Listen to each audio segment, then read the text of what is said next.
Hola a todos y bienvenidos a un nuevo video de Clases con Colocho. El día de hoy vamos a comenzar con el repaso para el examen final de Economía que está próximo. Entonces, voy a comenzar diciendo los temas que van a entrar en este examen. Este examen pues va a estar integrado, ¿verdad?, por estos 5 temas que son macroeconomía, cuentas nacionales, política económica, teoría monetaria y economía internacional. Algo muy importante es que los primeros 2 temas ya están subidos en el canal, macroeconomía y cuentas nacionales, ya están subidos y explicados, ¿verdad? Entonces los pueden ir a ver para complementar con este repaso. Por ende, el repaso del día de hoy se va a tratar sobre los temas de política económica y teoría monetaria, pero no toda la teoría monetaria. Realmente solo vamos en este video, ¿verdad? Solo voy a explicar el origen del dinero y voy a dejar sistema financiero y finanzas públicas para el siguiente video, que va a ser la parte número 2. Y la parte número 3 va a tratar sobre el tema de economía internacional. Así que bueno, aquí algunas aclaraciones, ¿verdad? Como les digo, los videos de macroeconomía y cuentas nacionales ya están subidos, por si no los han visto, ¿verdad? Pues los pueden ir a ver porque es apoyo para estudiar. Les recuerdo, ¿verdad? Como ya se los dije en el repaso anterior, estas clases no son una clase formal, sino que son aclaraciones de temas, explicaciones breves, solo para que los temas queden un poco más claros, por si quedaron algunas dudas en las clases, ¿verdad? Se subirán varias partes, ¿verdad? Como ya expliqué, van a ser más o menos 3 partes, dependiendo de qué tan largas me quedan las presentaciones. Esto porque es más fácil para mí grabar videos cortos y a la vez es más fácil subirlos a YouTube. Entonces, al ser más fácil subirlos, pues se suben más rápido, ¿verdad? Y ustedes los van a tener antes. Entonces, así va a ir siendo. Más o menos tengo planificado que sean videos como de 20 minutos, algo así. Y las clases están basadas en el libro de Introducción a la Economía y en páginas de internet. Ok, vamos a empezar. Política económica. Como ya vimos en el video anterior, ¿verdad? En el repaso anterior, la política económica es una rama de la economía normativa. La política económica estudia todo lo relacionado con las acciones del gobierno en la economía nacional, es decir, cómo el gobierno interviene para mejorar la economía. La política económica consta de 3 elementos. Estos son el gobierno, para empezar, es el fundamental, ¿verdad? Es el que desarrolla todas las acciones, los instrumentos por los cuales el gobierno va a llegar a los objetivos y los objetivos propiamente, que son varios, pero yo aquí pongo los 3 principales y que pueden englobar al resto. El primer objetivo es estabilidad y crecimiento económico. Claramente, ¿verdad? Un gobierno siempre debe velar porque su país sea estable económicamente y también tenga un crecimiento favorable. Pleno empleo. El gobierno también debe de velar porque su población esté empleada, tenga un acceso relativamente sencillo al empleo y demás, ¿verdad? Y el último objetivo es mejora en la balanza de pagos, que esto lo vamos a ver más a detalle en el tema de economía internacional, porque ahí se detalla un poco más lo que es la balanza de pagos, los tipos de balanza de pagos y demás. Así que esos serían los objetivos y los elementos. La clasificación de la política económica se puede dar de la siguiente manera. Fiscal, monetaria y cambiaria entrarían de las políticas de corto plazo, y la comercial y laboral entraría dentro es redundante, ¿verdad? Pero bueno, entraría en las políticas económicas de mediano plazo. Esto según la clasificación del libro. Ahora, según otras clasificaciones, ¿verdad? Se puede encontrar lo siguiente. Políticas coyunturales, que son de corto y mediano plazo, y políticas estructurales, que son de largo plazo. Más que todo, las políticas coyunturales son las que se llevan a cabo, las que se toman en cuenta en gobiernos específicos. O sea, sabemos que el gobierno aquí en Guatemala, el periodo que un presidente tiene en el poder es de 4 años, ¿verdad? Entonces esas serían las coyunturales, porque va dependiendo de la situación del país en ese momento. Y las estructurales son políticas que se mantienen más tiempo, ¿verdad? Por eso son de largo plazo. Explicando un poco, la política fiscal es todo lo relacionado con el gasto público, el manejo del presupuesto del Estado, el financiamiento del déficit económico, y así, ¿verdad? Todo lo que tenga que ver con gasto público. La política monetaria, esta pues tiene relación con todo lo que es con la moneda, ¿verdad? O economía como tal. El valor de la moneda, la liquidez de la economía, tasas de interés, reservas monetarias internacionales, que lo veremos próximamente, y el papel de la banca central. El papel de la banca central es fundamental dentro de la política monetaria. La política cambiaria, como su nombre lo dice, verifica todo lo que tenga relación con tasas de cambio y cambio de divisas. Divisas, por si no tienen claro el concepto, divisas son los billetes y las monedas. Luego, la política comercial atiende pues todo lo que tenga que ver con la seguridad, libertad y protección comercial, o sea, todo lo que regula el comercio, ¿verdad? Todo lo relacionado con la regulación del comercio. Eh, y luego viene la laboral, que pues ve todo lo relacionado con la generación de empleo, los salarios, por ejemplo, el salario mínimo y pues la accesibilidad del empleo, ¿verdad? Todo esto que, se, que tenga relación con el empleo y la economía. Bueno, existen tres corrientes que han marcado fuertemente a la política económica. Estas son dos que la rechazan, más o menos, ¿verdad? Y la keynesiana, que es la última, la tercera, que la apoya o apoya la intervención del Estado, mejor dicho. Empecemos con la liberal clásica. La liberal clásica se fundamenta en el interés personal. Esta corriente dice que pues a partir del interés personal se puede llevar a una comunidad y en esta comunidad el conjunto de intereses pues va a fomentar que se desarrolle dicha comunidad, ¿verdad?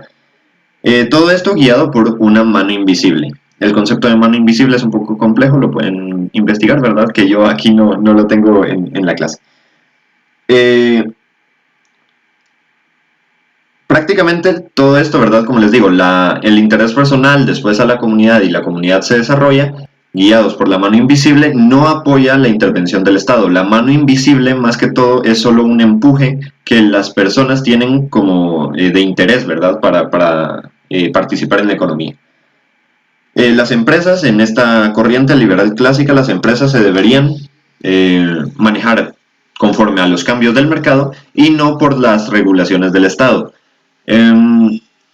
Aquí surge una ley de los mercados, también conocida como ley de Say, que es un autor, ¿verdad? Nos dice que la oferta genera la demanda. No puede existir un exceso de oferta, ya que es absorbido por la demanda que se genera.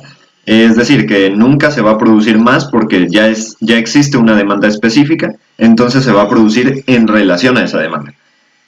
Por eso es que es algo complicado esta teoría porque el Estado no interviene en los precios ni nada y entonces se regula conforme el mercado, ¿verdad? Con la situación del mercado. La corriente neoliberal se parece mucho a la liberal clásica, tampoco apoya la intervención del Estado y de hecho lo critica porque justo cuando surge la corriente neoliberal eh, comienza a aparecer la inflación. Entonces, dice que la actuación del Estado es la que favorece a que la inflación crezca y pues la inflación decían, ¿verdad?, que se generaba por los gastos del Estado, más que todo. En esta se apoyaba más la política monetaria que la política fiscal. Como les digo, la política monetaria, ¿verdad?, todo lo que tenga que ver con el mercado del dinero y todo esto, eh, estaba sobre la política fiscal, que es todo lo de gasto público, intervención del Estado y demás. Y por último, en la corriente keynesiana en esta sí se apoya la intervención del Estado. ¿Por qué? Porque comenzó a observar que en las otras dos corrientes había mucho desorden en cuanto al mercado y no había regulación. Entonces, la corriente keynesiana apoya al Estado, y le otorga ciertas responsabilidades, que como les digo, repito, ¿verdad? Eran más que todo regulaciones del mercado, regulación de precios, que no existieran monopolios y demás, ¿verdad? Ahora, entrando con el segundo tema que vamos a ver, teoría monetaria. La teoría monetaria, pues, es todo lo que tiene que ver con el dinero, las finanzas del Estado, finanzas públicas y demás, ¿verdad? Todo lo de los bancos y así. Es un tema algo extenso, por eso es que dije que lo voy a explicar, lo voy a complementar en la segunda parte. En esta primera parte solo vamos a llegar hasta cierto punto, ¿verdad? Que tiene que ver con todo el concepto de dinero y todo lo que abarca. Entonces, el valor de cambio no es nada más que la forma en la que se expresa el valor de las mercancías, es decir, el precio, por así decirlo, ¿verdad? El precio que tiene una mercancía, perdón, el precio que tiene una mercancía se ve reflejado en el precio. Perdón, el valor que tiene una mercancía se ve reflejado en el precio. Es decir, por ejemplo, para fabricar una camisa se necesita de las máquinas, de mano de obra, de compra de materiales, por ejemplo, importación de materiales y demás, ¿verdad? Entonces, es todo ese proceso, todos esos gastos se van a ver reflejados en el precio y ese es el valor del cambio. La forma del cambio evoluciona a lo largo de la historia hasta que llega el dinero. Es muy importante tener claro que no siempre existió el dinero, ¿ya? Sino que fue un proceso histórico. Y lo voy a explicar aquí. Existen tipos de cambio, el cambio simple, el desarrollado y el general. En el intercambio simple, pues se cambiaba una mercancía A por una mercancía B y no se tomaba en cuenta el valor de las mercancías, sino que solo era un excedente que se producía ocasionalmente. Entonces, se intercambiaba la mercancía A por una B y probablemente la mercancía B no tuviera el valor que tiene la A, pero no se tomaba en cuenta eso porque solo se intercambiaban los excedentes. En el intercambio desarrollado se comenzó a tomar en cuenta el valor de las mercancías para el intercambio, pero no era tan marcado. En este tipo de cambio desarrollado se tenía una mercancía y se ofrecían varias opciones para poder intercambiarla. Es decir, teníamos una camisa, por ejemplo, en ese momento, pues, por ejemplo, maíz, ¿verdad? Teníamos un quintal de maíz y lo podíamos intercambiar por varias opciones que nos daban los demás pueblos o tribus o comunidades, ¿verdad? Por ejemplo, nos podían decir, bueno, yo te intercambio este quintal de maíz por una oveja o por 100 gallinas o por una carreta o por un quintal de trigo, por ejemplo, y así. Entonces habían varias opciones. Y en el intercambio general se comienza a producir para el cambio, es decir, aquí ya se crea un mercado y la producción es más grande porque ya se quiere producir para intercambiar con por otros productos o por otras mercancías, ¿verdad? ¿Esto por qué? Pues porque se comenzó a ver, ¿verdad? Se comenzó a identificar que no se podía producir de todo, ¿verdad? Entonces, si la otra comunidad tenía algo, pues yo lo iba a intercambiar, pero es muy importante entender que aquí sí se tomaba en cuenta el valor de la mercancía.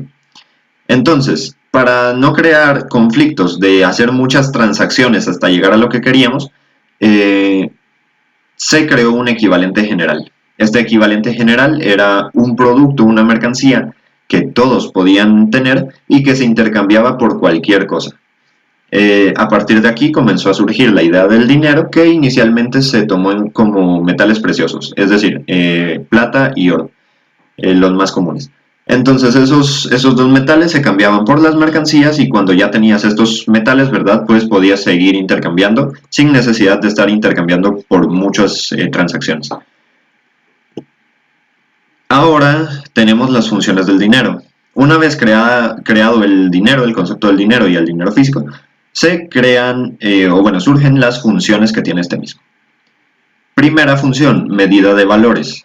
¿Esta en qué consiste? Bueno, la medida de valores, es decir, el precio de los productos, es cómo se ven reflejado el valor de las mercancías en dinero. Básicamente lo que les dije al inicio, ¿verdad? Luego, la función de medio de circulación, esto es bastante sencillo. Y básicamente el dinero siempre está circulando a menos que se atesore, que pues el medio de atesoramiento es otro, ¿verdad? La circulación esta función se basa así. M de M. ¿Qué quiere decir esto? Bueno, yo tengo una mercancía, ¿verdad?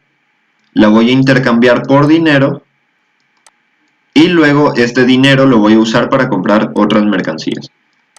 Y así vuelve el ciclo. Esta mercancía la intercambio por dinero, este dinero por mercancías, y así sigue el ciclo, ¿verdad? Se repite y así.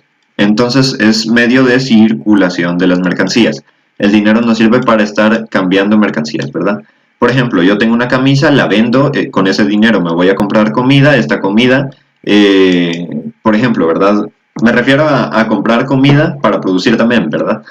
Esta comida, pues, yo planto, por ejemplo, en mi casa maíz, este maíz lo vendo y así. También puede ser que yo tenga un producto, lo venda, me den dinero, el dinero lo use para comprar una mercancía, al que le compré la mercancía va a tener dinero, ese dinero lo va a usar para comprar mercancía y así, ¿verdad? O sea, el dinero siempre se está intercambiando, siempre está circulando en muchos factores, ¿verdad? Ahora, el dinero como medio de atesoramiento interrumpe el proceso de circulación. ¿Por qué? Porque el medio de atesoramiento es cuando el dinero se guarda. Es decir, ya sea que se ahorre o que simplemente se guarde. Por ejemplo, los que coleccionan monedas o coleccionan billetes, pues se interrumpen con el medio de circulación, ¿verdad? Porque ese dinero ya se quedó guardado, ya no se va a utilizar, entonces solo se atesora. Ahora, y dinero como medio de pago, pues es el más claro, ¿verdad? Que el dinero como medio de pago se relaciona con el dinero de medida de valores, porque el dinero nos sirve para comprar, cada producto tiene un precio y pues lo compramos con el dinero, ¿verdad? Ese es el dinero como medio de pago. Ahora, la ley de circulación del dinero surge de la función de medio de circulación de mercancías. Como dijimos, el dinero siempre está circulando a menos que se atesore. La fórmula de la ley de circulación es esta, donde M es masa del dinero circulando, masa total, ¿verdad? Sumatoria de P, que en este caso P es el precio de las mercancías, y la V corresponde a la velocidad de rotación del dinero o el número de rotaciones. También se puede despejar V como la cantidad de mercancías en una economía, ¿verdad? En un mercado. Entonces, Q es la cantidad, P es el precio de cada mercancía individualmente y la M, como ya dijimos, es la masa total del dinero circulando. Esto lo podemos identificar fácilmente con este ejemplo. Tenemos 4 productos, el A, B, C y D, y tenemos un precio de 100 quetzales, o bueno, de 100 unidades monetarias para cada producto. Entonces, como ya dijimos, ¿verdad? Para calcular la masa del dinero circulando es sumatoria de los precios, es decir, todos estos, todos estos hasta aquí, ¿verdad? Ahí. Y nos va a dar un total de 400 unidades monetarias. Dividido la velocidad de rotaciones o las rotaciones, ¿verdad? Por si lo quieren ver así. Entonces, ¿cuántos productos tenemos? Bueno, tenemos 4 productos. ¿Cuántas rotaciones hay? 4. Entonces, 400 dividido 4 es igual a 100. Este es la masa total del dinero circulando, que justo corresponde a 100 quetzales aquí, después estos 100 quetzales se pasan para acá, 100 acá, ¿verdad? Ahora, la velocidad de rotaciones la podemos calcular así. Cantidad de productos, 4. Multiplicado por el precio de cada producto individual, pues va a ser 100 dividido 100, ¿verdad? Que va a ser la masa total del dinero. Entonces, 100 y 100 se van y nos queda el 4, entonces ya nos queda la velocidad de rotaciones, o el número de rotaciones es 4, que justamente lo sustituimos aquí, ¿verdad? Ahora, el dinero en circulación en Guatemala se clasifica de la siguiente manera. En Guatemala se contabiliza el dinero así. Numerario en circulación. ¿Qué es esto? Bueno, el numerario en circulación es todo el dinero que está en manos del público, es decir, billetes y monedas, ¿verdad? A eso se refiere, numerario en circulación. Luego están los depósitos monetarios, que son depósitos que se pueden girar por medio de cheques del sector privado.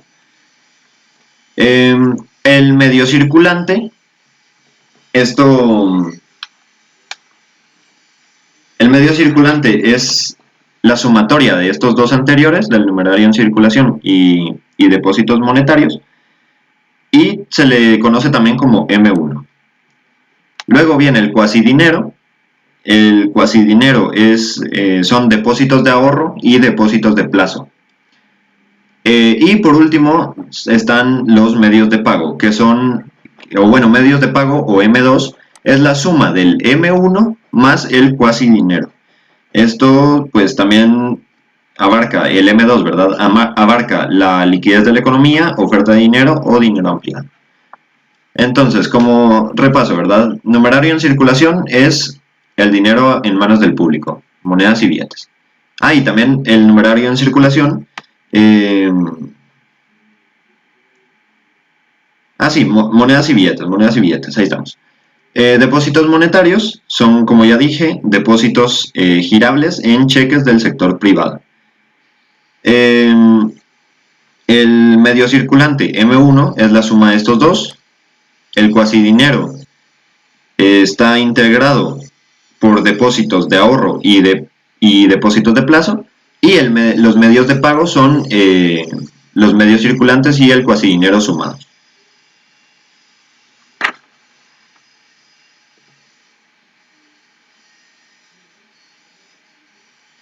Ok. Ahora aquí en Guatemala, la creación del dinero se integra por estos cuatro agentes: el Banco Central, los bancos privados, instituciones gubernamentales y el público, que somos nosotros, ¿verdad? Todas las personas que utilizamos el dinero. Existen dos tipos de dinero, dos clasificaciones para el dinero. La primera es el dinero primario y la segunda es el secundario. El dinero primario es todo el dinero que está en manos del público, y también entran las reservas de los bancos. ¿Esto qué quiere decir? Bueno, pues el dinero en manos del público, como ya dijimos, son los billetes y las monedas, ¿verdad? Algo parecido así como el numerario en circulación, solo que aquí en el dinero primario también entran todas las reservas de los bancos.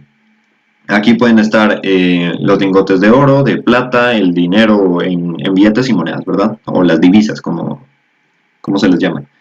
Y el dinero secundario se crea en los bancos por medio de préstamos que ellos realizan a partir de los depósitos de sus clientes.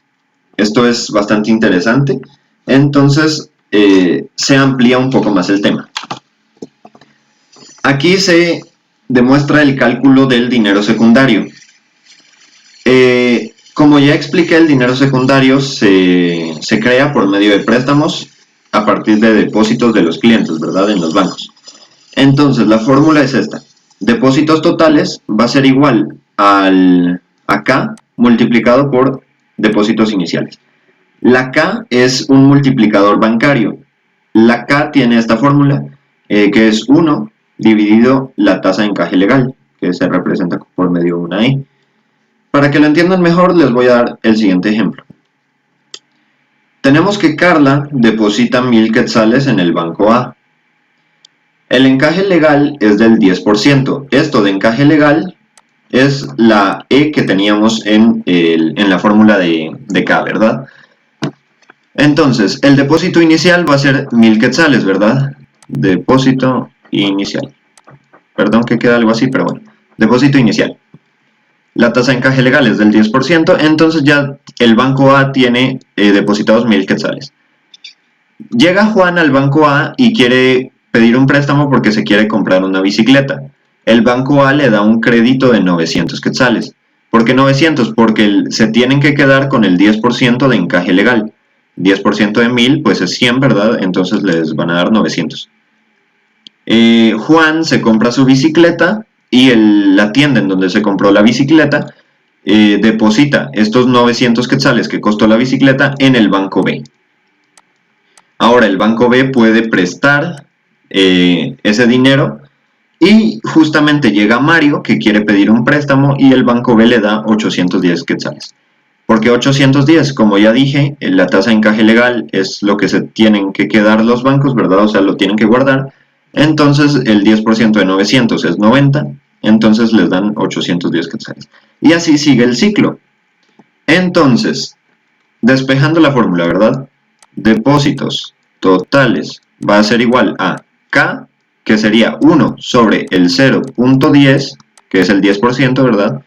Multiplicado por los depósitos iniciales, o bueno, el depósito inicial, que fue de 1000 quetzales. Esto nos da, ¿verdad? Que entonces, lo voy a hacer en calculadora, ¿verdad? 1 sobre 0.10 nos va a dar 10, y esto multiplicado por 1000, pues nos va a dar 10.000. Solo se le agrega el 0. Ahí estamos. Entonces 10 por 1000, pues 10.000, ¿verdad? Entonces eso sería los depósitos totales. Y así se creó el dinero secundario. Estos 10.000 quetzales corresponde al dinero secundario. Ahora, existe también el dinero mundial. Si se dieron cuenta, esto que hablamos ahorita, todo esto, ha sido nacional, ¿verdad? El proceso de creación del dinero nacional. El dinero mundial es diferente. El dinero mundial se produce a través de los pagos entre países que realizan transacciones monetarias, es decir, las relaciones económicas que tiene un país con otro. La mayoría de las veces se representa por medio de lingotes o barras, ya sea de oro o de plata, ¿verdad? También se intercambia por medio de dinero, pero los lingotes y barras de oro son como que más comunes o más fáciles de identificar, ¿verdad? Ahora, el dinero mundial, como ya dije, ¿verdad? Esto surge de las relaciones entre países que hacen transacciones monetarias y demás. A partir de esto de dinero mundial, surgen surgen 4 conceptos importantes, pero uno engloba al otro. Entonces, conceptos importantes están aquí. La inflación, la depreciación, que está incluida en la inflación, es decir, la inflación produce depreciación, la deflación y la devaluación. La deflación es lo contrario a la inflación, ¿verdad? Bueno, entonces, inflación se explica como el alza generalizada y sostenida de los precios, es decir, que los precios se disparan, entonces aumentan, ¿verdad? Y se mantienen ahí, eso es la inflación. La depreciación es el deterioro del poder de compra de la moneda nacional para las compras internas, es decir, que la moneda ya por la misma cantidad de dinero no se pueden comprar tantos bienes o se compran bienes de calidad inferior. La deflación es lo contrario a la inflación, como ya dije, la baja generalizada de los precios, y la devaluación es la relación de la moneda nacional con las monedas internacionales, es decir, por así decirlo, el cambio, ¿verdad?, de la moneda. Explicándolo con un ejemplo. La inflación. Venezuela es el caso más conocido. Venezuela es dueño de las reservas de petróleo más grandes de la región. Hace varios años el petróleo bajó mucho su precio y Venezuela cayó en una crisis económica. A partir de esta crisis económica, Venezuela comenzó a producir billetes. Entonces, ¿qué pasó? Pues se depreció la moneda y cayó en inflación. ¿Por qué? Porque los precios de los productos subieron un montón, subieron muchísimo, porque se comenzó a producir mucho dinero. Entonces, ¿qué pasó? Que la moneda nacional, la moneda venezolana, ya no tenía tanto valor, porque al haber tanto dinero circulando, la moneda ya no valía tanto, entonces los productos subían de precio, con la moneda ya no comprabas tanto, cayó en depreciación e inflación, y la devaluación de la moneda, claro está, ¿verdad? Porque ya al no valer tanto la moneda internamente, que es la depreciación, pues la relación entre la moneda nacional de Venezuela con un dólar, por ejemplo, fue abismal, ¿verdad? O sea, por un dólar te daban muchísimo dinero de Venezuela. Entonces esa es la devaluación. La moneda de Venezuela no valía mucho en relación con las monedas de otros países. Se depreció internamente, ya no valía tanto porque había mucho dinero circulando. Y la inflación, pues, es cuando los precios se elevaron mucho, ¿verdad? Ahora, la deflación queda un poco de lado porque la deflación es muy baja, ¿verdad? Los precios siempre andan subiendo y bajando. Hablando en el caso de Guatemala, ¿verdad? Los precios suben, después bajan, suben, bajan. Entonces se produce una inflación que es muy baja, ¿verdad? Del 2%, algo así. Y luego la deflación de un 1.5%, qué sé yo. Y así, ¿verdad? Entonces se mantiene como equilibrado. En cambio, Venezuela subió a una inflación del 1000% y ya no hubo deflación, ¿verdad? Eso es uno de los ejemplos más comunes y la manera más sencilla de explicar estos conceptos. Ok, esta sería la primera clase. Se estarán preguntando, bueno, pero tan cortita. Más o menos. La verdad es que este tema sí es un poco corto, pero sí tiene varios conceptos, ¿verdad? Como les digo, es solo un repaso del tema. Eh, y la próxima clase en la parte 2, ¿verdad? Voy a explicar lo relacionado con estos temas de aquí, sistema financiero y finanzas públicas, que son parte de la teoría monetaria todavía. Hasta en el tercer video voy a hablar sobre economía internacional. Así que bueno, como les digo, voy a subir los videos próximamente, ¿verdad? En estos días. Recordar que estos son temas principales, esto es muy importante, y que es posible que entre todo lo visto en el curso, ¿verdad? Por lo menos un poco de todo lo que hemos visto puede que entre. Por último, pues ya agradecerles, ¿verdad? Espero que les haya servido, dejen su like y no olviden de suscribirse. Espero que les haya gustado el video, espero que les sirva para estudiar, ¿verdad? Y gracias por verlo. Adiós.